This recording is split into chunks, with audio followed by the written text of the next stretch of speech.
Cemburu buta menduga istri selingkuh, Panca aniaya istri dan bunuh 4 anaknya. Ada motif lainnya. Tulisan Panca Darmansyah, ayah yang melakukan KDRT pada istrinya dan tega membunuh 4 anaknya, membuka tabir kejadian tragis di kontrakannya.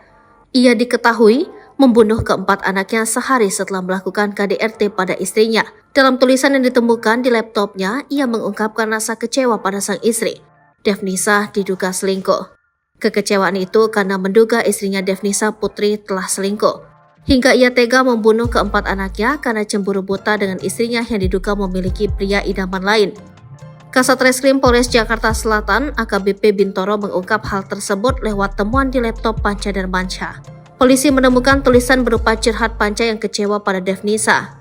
Tulisan di laptop menyatakan kekecewaan inisial P terhadap istrinya, ungkap Bintoro.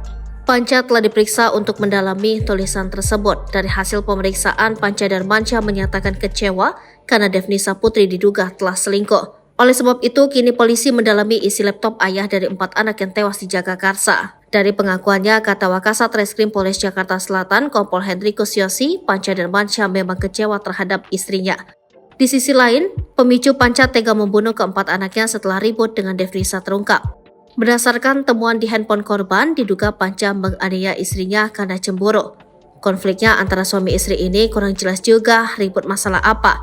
Tapi menurut keterangan, lihat di handphone korban itu ceritanya pelaku cemburu karena suami tidak kerja, istri kerja, ujar Yakub. Diketahui Yakub selama ini, Panca memang menganggur sementara istrinya banting tulang. Panca tadinya sopir, sekarang nganggur. Kalau istrinya kerja, nggak tahu di kantor mana, akui Yakub.